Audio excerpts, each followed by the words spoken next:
Bienvenue sur leur FM 100.9, un nouvel épisode du Rendez-vous avec Gilles Charles. Et cette semaine, Gilles, plusieurs invités et pas mal de voix féminines, me semble-t-il. Bonjour Philippe, bienvenue dans Rendez-vous avec. Effectivement, aujourd'hui, on a beaucoup de monde dans les studios.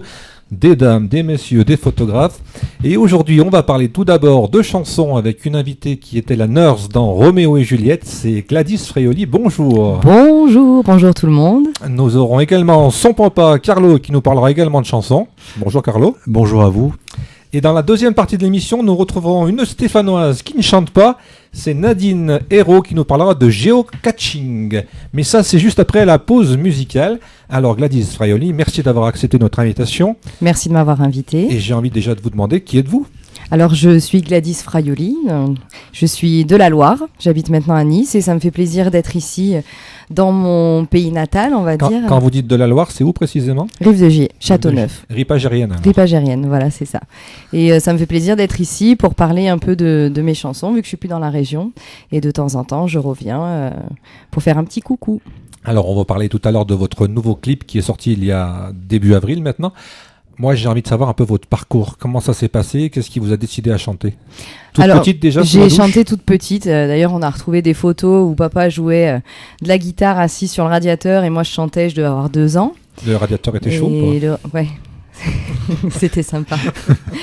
Et après, j'ai commencé les cours de chant à 11 ans à Rive-de-Gier, à la MJC. Et je suis rentrée dans le groupe Indigo qui a été créé justement par l'école de musique de Rive-de-Gier. Et ce pendant 2 ans. Et puis après, j'ai continué jusqu'à ma majorité où je suis devenue professionnelle du spectacle, où j'ai fait des orchestres, de l'événementiel. Enfin voilà, mon but c'était d'être intermittente et d'en vivre. Et jusqu'à Roméo et Juliette qui m'a un peu poussée à faire vraiment des projets un peu plus intéressants et... Voilà. Alors expliquez-nous, tout le grand public connaît Roméo et Juliette, bien évidemment. C'est quoi déjà la chanson phare ? La chanson phare, c'était Aimer. Enfin, il y en a eu plusieurs qui sont sortis en single. Il y a eu Aimer, il y a eu Les Rois du Monde, il y a eu Vérone. Les Rois du Monde. L'autre jour, on cherchait, on n'arrivait plus à se souvenir. Il y a tellement eu de comédies musicales. C'est ça, ouais. Donc Aimer. Et comment une ripagérienne se retrouve dans Roméo et Juliette ? À force de faire des auditions, des castings, moi j'ai été contactée par une assistante de casting à ce moment-là, que j'avais vue dans un concours. Et j'ai été passer l'audition à Antibes. Donc il y a eu plusieurs auditions, à chaque fois il y a une audition, une deuxième audition, une troisième audition.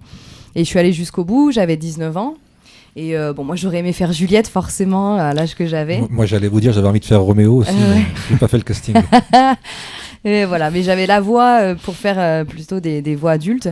Donc je suis rentrée en tant que doublure à l'époque. Ensuite je suis passée rôle principal de la nurse, puis assistante coach aussi sur le spectacle. C'est quoi exactement doublure ? Doublure, ça veut dire. Alors doublure, c'est quand t'es à côté de la scène et puis que t'as envie de chanter, de tuer la personne qui est sur scène pour rendre son rôle. C'est une bonne école. Parce que ça apprend justement à maîtriser sa frustration, c'est hyper frustrant en fait. Et il y a une doublure pour chaque rôle ? Comment ça se passe ? Quand je suis rentrée, il y avait une doublure pour chaque rôle, et puis au fur et à mesure, il y avait une doublure pour 2 rôles, et puis pour 3 rôles, et puis pour 4 rôles. Donc ça dépend. Pour les Roméo et Juliette, il y a une doublure par rôle, et après les rôles seconds, c'est une doublure pour 3 ou 4 rôles. Et donc pour être titulaire, vous avez fait quoi alors ? Vous avez mis du savon sous la planche pour non, j'ai vieilli un peu parce que pour être la nourrice de Juliette à 19 ans, c'était juste pas crédible. J'ai pris du poids parce que j'étais trop fine. En général, dans les auditions, on me disait que j'étais trop grosse, donc là, j'ai eu plaisir à manger pour grossir. Et c'était sympa. Après, il a fallu les perdre, ça c'était un peu moins rigolo. Et ça joue pas sur la voix aussi d'avoir trop de kilos, non ? Non, ça joue ça peut jouer sur le souffle, mais il faut vraiment prendre du poids. J'avais pris 15 kilos, donc ça allait. Ah oui, quand même. Mais sur 1m63, oui, ça se voit. Donc voilà, et puis les années ont continué, puis là, ils ont décidé donc de renouveler leur cast. Donc c'est terminé, mais pour moi, je pense que j'ai fait ce que j'avais à faire, doublure, rôle, assistante coach. Parce que vous avez tourné pendant combien de temps ? 10 ans. 10 ans ? 10 ans, et j'ai terminé la dernière avec une demande en mariage sur scène, donc voilà, j'ai bouclé la boucle. Et donc votre amoureux, il joue dans le spectacle aussi ? Non, pas du tout, il est jardinier, mais il était là, il était venu sur la tournée, et pendant le rappel de la dernière, il est monté sur scène, me demander en mariage, donc voilà. Et là, vous avez donné votre réponse ? Oui, j'ai dit oui. Bon, ça va, alors il n'y aura pas de mauvaise surprise.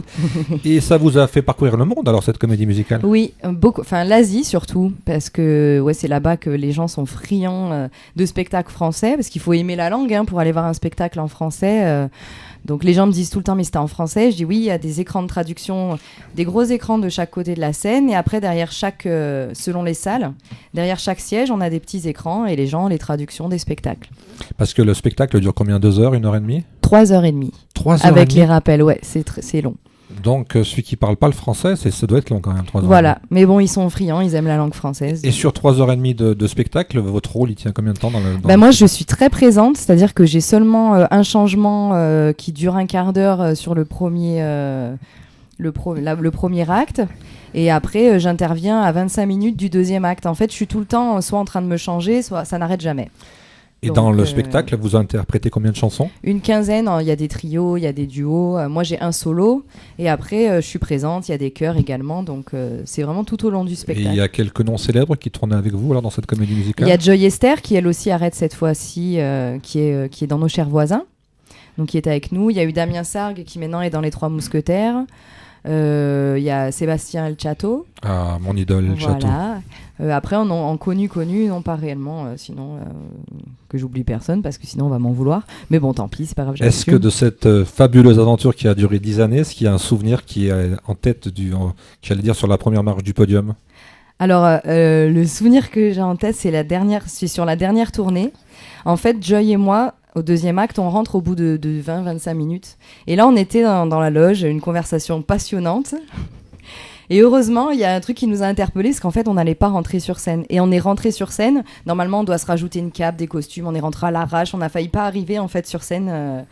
Et puis ça a été le deuxième acte, tout le monde pleure et nous on était morts de rire, c'était hyper dur. Ça restera un souvenir. Mais après sur 10 ans, il y en a tellement des souvenirs. On dit bien rire aux larmes, donc ça peut jouer un peu pour la comédie. C'était dur, mais c'était drôle. Est-ce qu'il vous arrive est-ce qu'il vous est arrivé dans ce spectacle par moment d'oublier votre texte ou d'avoir des problèmes techniques? Eh ben non, je touche du bois. Problème technique, oui. Attention, moi je suis pas en bois. Hein. Une ire qui fonctionnait plus, mais là bon ça allait. Sinon ça va. Franchement, j'ai pas trop eu de trous. Si une fois, c'était pas moi qui ai eu un trou. On était à un moment où on est sur une tour, tout le monde arrête de bouger, les gens sont sur nous. Et à ce moment-là, le rôle de Tybalt me pousse pour parler au père. Et j'ai marché sur ma robe et je suis tombée sur les fesses. Et la tour s'est mise à vaciller parce que bon, c'est solide sans trop l'être. C'est du carton. Et voilà. Et personne n'a réussi à finir le texte. Le technicien, heureusement, a eu l'intelligence d'envoyer le prochain morceau parce que tout le monde était mort de rire, les danseurs sur scène, enfin tout le monde. Et est-ce que, question technique, si un jour vous avez été malade ou un problème de voix, est-ce que c'était du playback?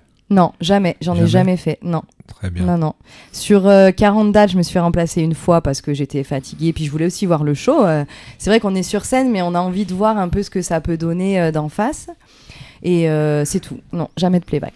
Alors, on a parlé longuement de Roméo et Juliette. On va revenir sur votre carrière à vous. Oui. Toute seule. Oui. Expliquez-nous un peu, alors comment ça se passe?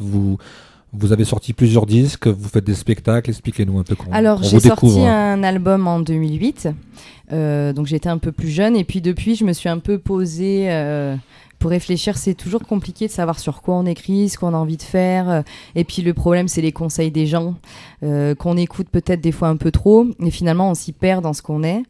Et avec l'âge, du coup, j'ai appris à prendre du recul là-dessus. On peut dire votre âge aujourd'hui? Oui, j'ai 29 ans. 29 ans, donc on est en pleine possession de ses moyens, en pleine maturité? Je pense que c'est l'âge où on commence à être bien, en fait. Ouais.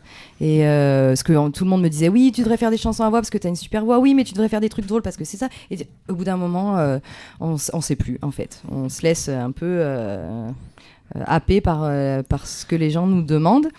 Et finalement, je me suis mise à écrire au pif sur des choses qui me venaient dans la tête. Et quand vous parlez d'écrire, c'est des textes, la musique? Les textes et puis des mélodies vocales. Et après, par-dessus, on greffe une chose et puis une autre et puis une autre. Qu'est-ce qui vous influence aujourd'hui?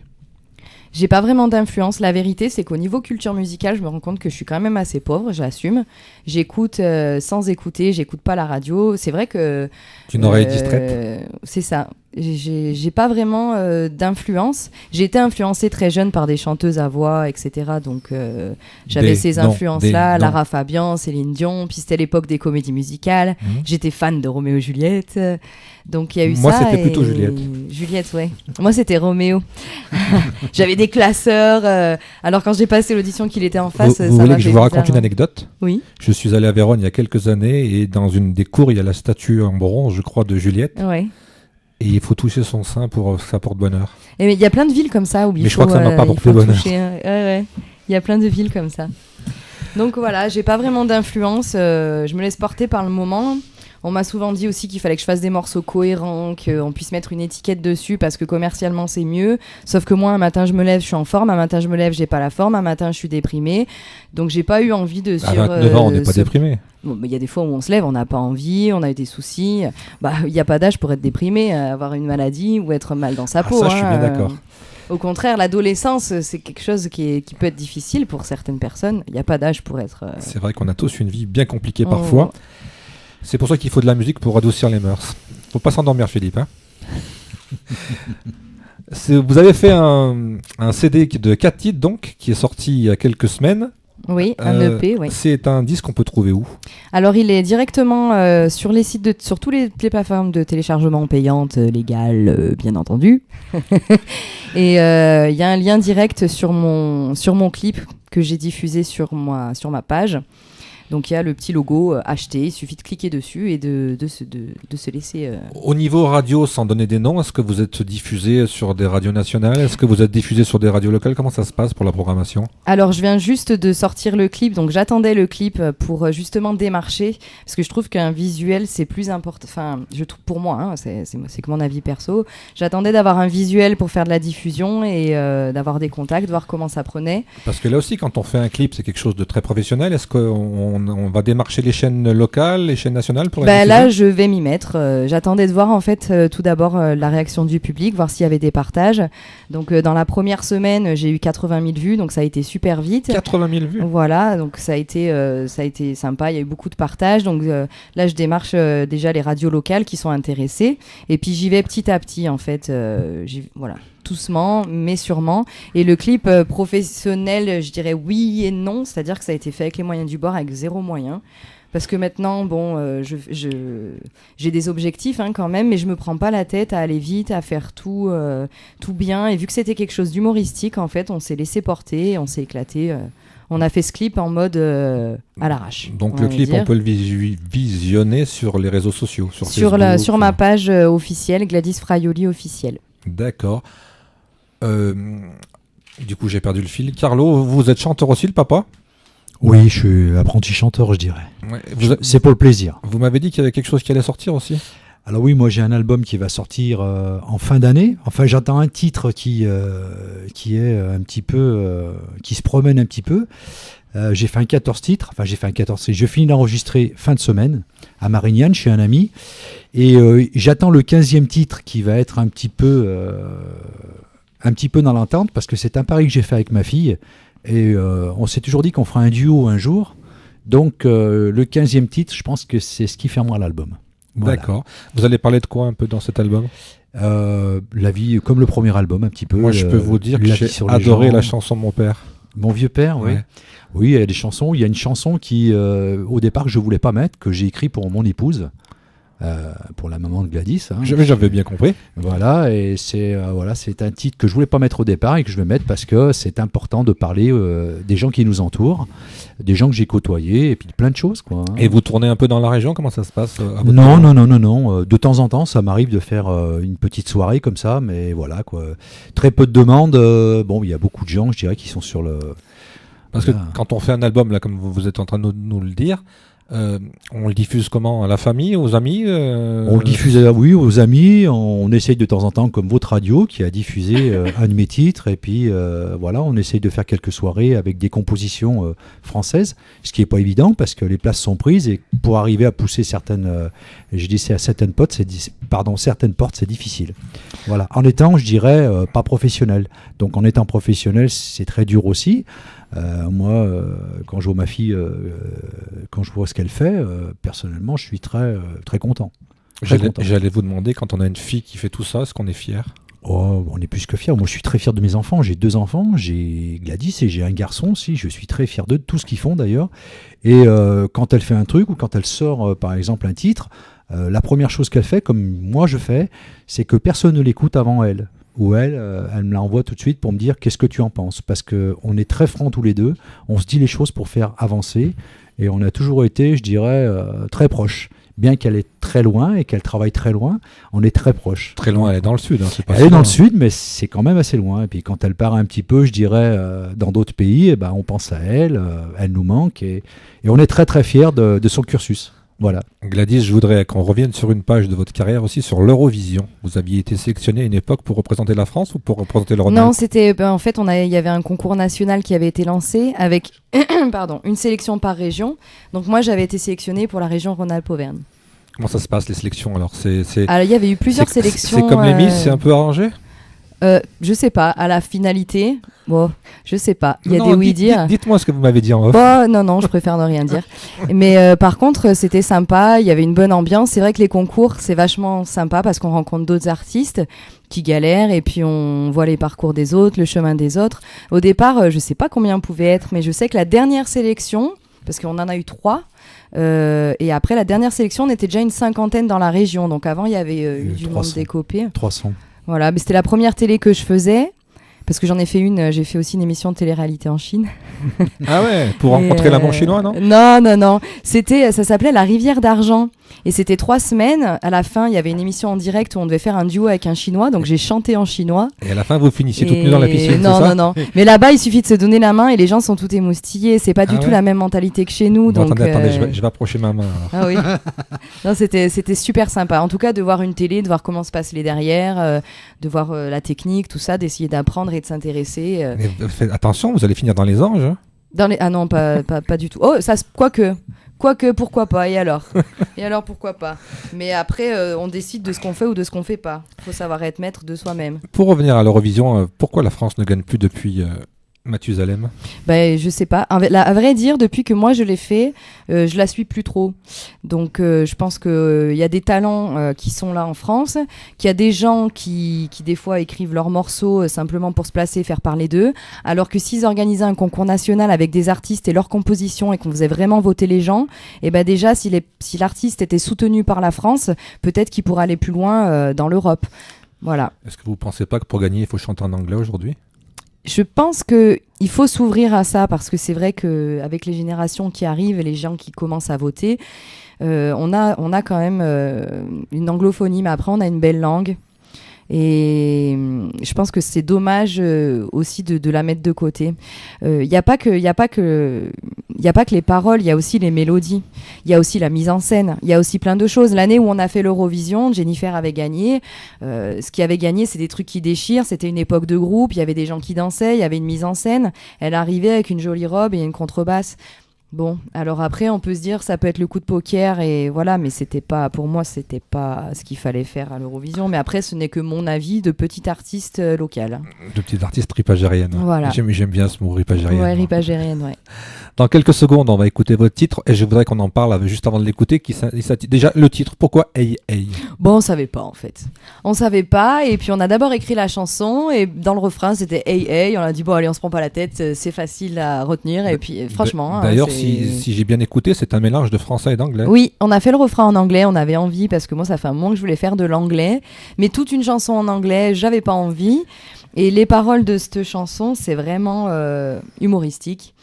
Ça parle il y a beaucoup de femmes depuis qui ont écouté et qui m'ont dit oh là là on se reconnaît dedans, des petits tracas quotidiens féminins ou même certains masculins, les complexes qu'on peut avoir, les problèmes dans notre vie de cœur, la carrière, les papiers, voilà, donc c'est un truc hyper humoristique. J'ai voulu autre chose que ce que je fais d'habitude.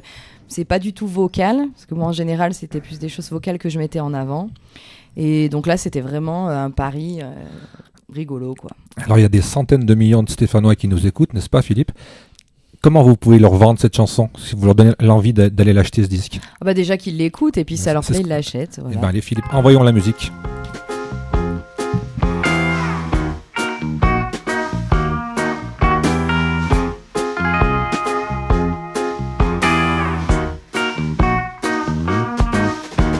Aujourd'hui comme tous les matins, ravalement dans la salle de bain.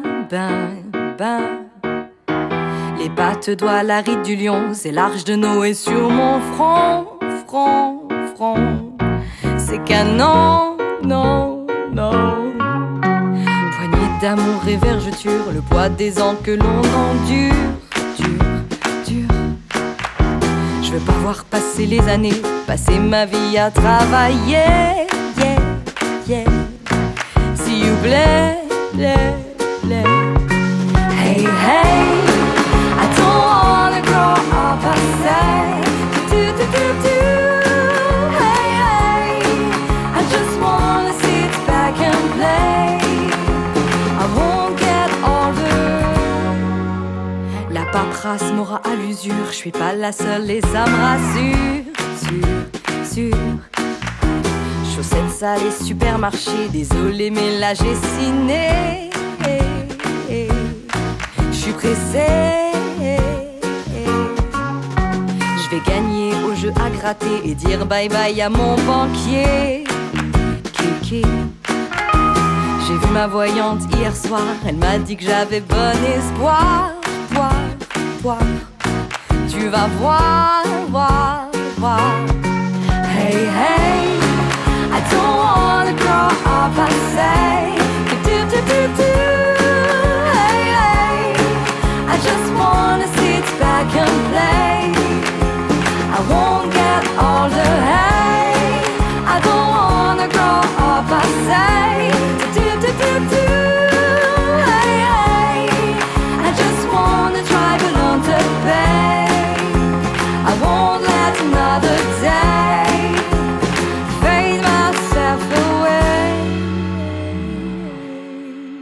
Toi qui m'enlaçais si souvent, moi je te disais, m'aimes-tu vraiment? T'as rien eu de mieux pour me rassurer que de vouloir me faire un bébé. Je dois y aller. Hey, hey, I don't wanna grow up, I say. Do, do, do, do. Hey, hey, I just wanna sit back and play. I won't get older, hey. I don't wanna grow up, I say. Do, do, do, do. Hey, hey, I just wanna try but not to pay. I won't let another day fade myself away. Hey Hey, c'était hey. Gladys Frioli sur leur FM. C'est très sympa, c'est très frais. C'est ce que les gens disent, c'est frais. C'est très sympa. Gladys, une question qui me vient à l'esprit. Pourquoi vous êtes parti dans le sud? Parce que j'ai rencontré l'amour. Ah mince alors. J'ai remplacé une chanteuse dans un orchestre dans le sud et mon mari, qui le sera dans 1 semaine et demie, mon mari, en fait était président du comité des fêtes. Voilà. Et on se marie à New York le 25. On s'est marié le 25 avril. D'accord. Quelle est la vision qu'on a du sud de Saint-Étienne, surtout quand on y a habité? Quelle est la vision qu'on a aujourd'hui de Saint-Étienne? Les gens, ce que les gens aperçoivent de Saint-Étienne, tu veux dire? Vous et les gens en général. Ah bah moi, je suis de Saint-Étienne, donc j'ai une bonne perception. Les voisins que vous côtoyez? Les gens du sud... Les gens du Sud disent que Saint-Étienne est gris, qu'il fait froid à Saint-Étienne, etc. Alors qu'en fait, pas du tout. Chez nous, on a des vraies saisons. C'est-à-dire qu'en hiver, il fait froid, en été, il fait chaud, au printemps, il y a des fleurs, et à l'automne, il pleut. Et puis, voilà. Et après, moi qui suis dans le Sud, c'est vrai que c'est une autre mentalité et que j'aime bien revenir à Saint-Étienne, voir mes amis. Et on y est bien à Donc, Saint-Étienne. toujours positif dans l'esprit Saint-Étienne. Moi? Ouais. Ah oui, tout à fait.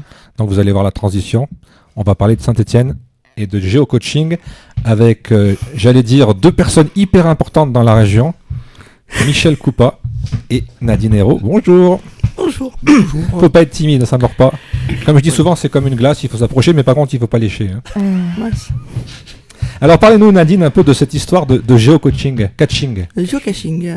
D'ailleurs, Gladys, on n'a pas parlé de coaching, on y reviendra après. C'est du caching et non pas du coaching, parce qu'on cache des objets dans la nature. C'est une sorte de chasse au trésor. De chasse au trésor des temps modernes. C'est un peu comme les œufs de Pâques qu'on cherche. Voilà, si ce n'est que là, en fait, les trésors sont géolocalisés avec un GPS, tout simplement. Et on recherche des petits contenants dans la nature.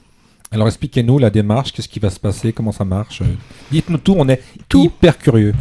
À l'origine, le but, c'est Je rappelle quand même que c'est fait par Saint-Étienne en partage. Hein, oui, tout à fait. l'association. Ouais. C'est donc une association qui a été créée en septembre 2015, qui a pour but justement de promouvoir le Saint-Étienne dans un premier temps, la Loire après, de façon ludique et aussi par la photographie. De façon ludique, donc c'est le geocaching, et le but c'est de développer le tourisme participatif en faisant justement, en mettant en relation les habitants, associations, entreprises qui souhaitent montrer les trésors de la ville de Saint-Étienne, tout simplement. Finalement, c'est un prétexte pour découvrir le territoire. Tout à fait. C'est un petit peu comme le mouvement des Greeters, qui est beaucoup plus ancien, où ce sont des gens qui sont bénévoles dans une ville, qui souhaitent montrer, on va dire, pas la face cachée, mais leur vision de leur territoire. Et là, donc, c'est une autre manière de le faire. Alors, j'ai vu qu'il y allait avoir des choses de cachées, donc on l'a dit, est-ce qu'il y a un rapport avec les 7 collines ? Oui, bien sûr. Il y aura 7 objets cachés, comment ça se passe ? Alors, il y a 7 objets cachés. En fait, on s'engage dans le cadre de l'Euro à créer 7 circuits sur les 7 collines de Saint-Étienne. Donc, c'est plus des circuits, alors ? Voilà. Donc il y aura 7 caches sur la colline de Montreno, de la Cotonne, Villebeuf-le-Haut, la colline des Pères. Et le but, ce sera justement de découvrir Saint-Étienne vu d'en haut d'une part, et puis également on a mobilisé des associations habitants qui souhaitent raconter des petites histoires. Donc il y a des 7 thématiques, donc qui sont l'architecture, le design, tout ce qui est produits locaux, gastronomie. Qu'est-ce qu'on met en valeur dans la gastronomie ? Alors Ne soyez pas timide. Je vous sens toute crispée. Peut-être que Michel peut l'aider. Pardon, J'ai dit la gastronomie, j'ai pas dit la boisson. Hein. La gastronomie, on a les râpés, on a le sarrasin, il y a différentes choses qui sont bien stéphanoises. Tout à fait. Est-ce que vous le faites, vous, Michel, le sarrasin ? Pardon ? Le sarrasin, est-ce que vous le faites entre 2 photos ? Pourquoi pas ? Moi, je fais tout, moi. Tout. Donc on a dit la gastronomie, on a dit tout un tas de choses. Qu'est-ce qu'il y aura d'autre ? Alors est-ce que c'est facile de mobiliser les habitants justement pour parler de leur quartier, de leur projet ? c'est compliqué, et puis en même temps j'essaye de prendre du recul. J'essaye de prendre du recul en me disant qu'on est quand même une jeune association, qu'on faut qu'on fasse notre place, faut qu'on se fasse connaître. Donc voilà, je pense qu'on a toute une organisation à avoir. Et puis je pense qu'on sera bien aidé, on est déjà bien aidé, donc l'avenir est devant nous. Le but au final, c'est quoi alors ? Le C'est de s'amuser, c'est de découvrir, c'est de faire connaître à l'extérieur, d'attirer d'autres personnes sur le regard ou la personne physique sur le territoire. Le but, c'est de faire venir effectivement le geocaching, c'est pour, à la fois, j'aurais envie de dire, pour les personnes qui sont sur le territoire. Par exemple, c'est quelque chose qui pourrait intéresser les centres de loisirs ou les familles. Et puis également de faire venir des gens en dehors de Saint-Étienne, de la Loire, pour...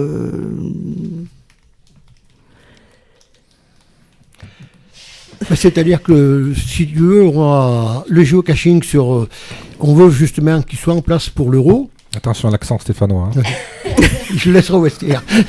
Oui, on voudrait qu'il soit en place pour l'euro, de manière à ce que, parce que comme c'est une chose mondialement connue, hein, ça a démarré les États-Unis, hein, le mot géocaching, c'est anglo-saxon, et donc on veut profiter de l'euro, de gens qui vont venir à Saint-Étienne pour les matchs, pour leur faire connaître, parce que Saint-Étienne, comme on l'a dit, il y a 7 collines. Saint-Étienne, c'est comme Rome. On est une ville à 7 collines. Tout à fait. D'ailleurs, Rome, on y reviendra cet été sur leur FM. Donc, partant de là, les 7 collines, moi j'ai découvert ça pendant qu'on faisait Vue d'en haut, Saint-Étienne change le monde, qui suis stéphanois d'origine depuis un certain nombre d'années, je ne le dirai pas depuis combien, et j'ai découvert ma ville autrement qu'entre Jean Jaurès et... Ça veut dire que vous allez démarcher les étrangers, j'allais dire, qui vont venir pendant l'Euro pour venir faire des circuits. Démarcher. Ça va se passer avec Loire Tourisme ? Comment ça se passe pour adhérer à votre projet là ? Leur tourisme, oui, tu as été en contact, Nadine, avec... Moi, Parce que moi, je suis allé, on va dire, portugais, parce que je sais que les Portugais viennent jouer à Saint-Etienne et ils veulent découvrir la ville. Ils vous contactent directement par les réseaux, ils font un trajet avec vous. Comment ça se passe? Alors, dans un premier temps, déjà, on a participé à l'appel à projet de l'Euro qui est organisé par Saint-Étienne Métropole. On y croit encore et on espère qu'on le réussira. Donc ça permettra, dans le cadre de l'Euro, de rentrer justement en ce qu'ils organisent, en activité que l'Euro va organiser, Saint-Étienne Métropole va organiser, et partant de là, donc de pouvoir avoir les géocaching dans la programmation. Alors, on va faire un test grandeur nature. Est-ce que vous avez compris le projet, Gladys?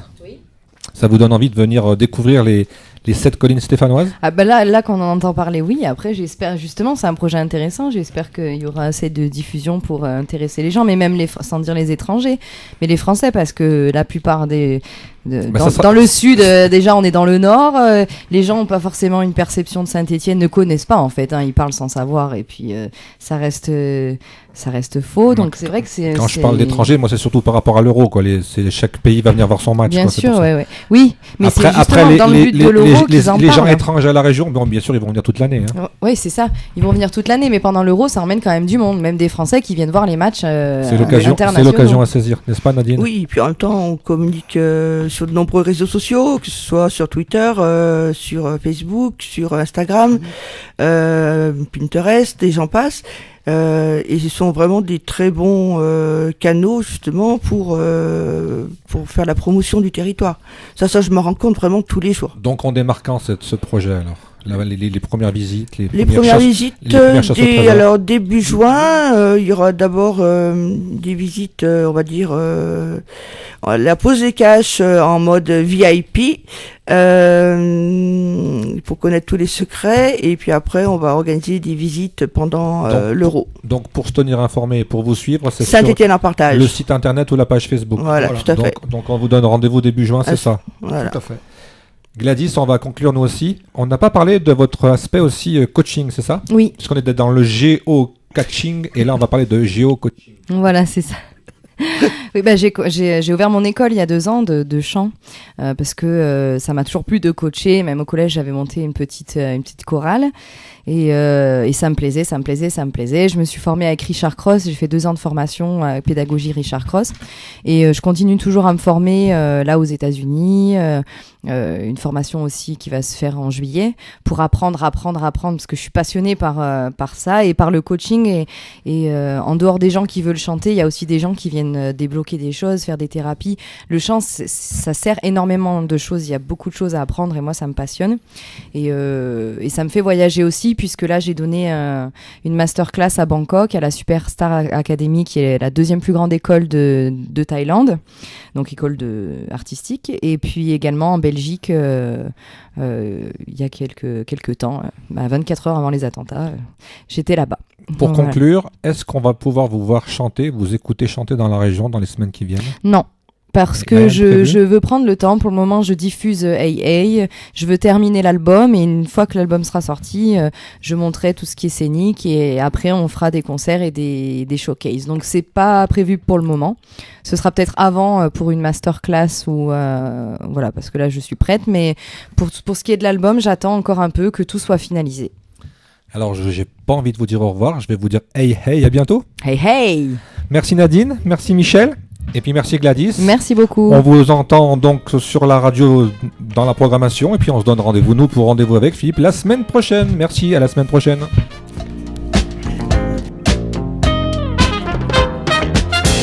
Brother man nowadays living in the ghetto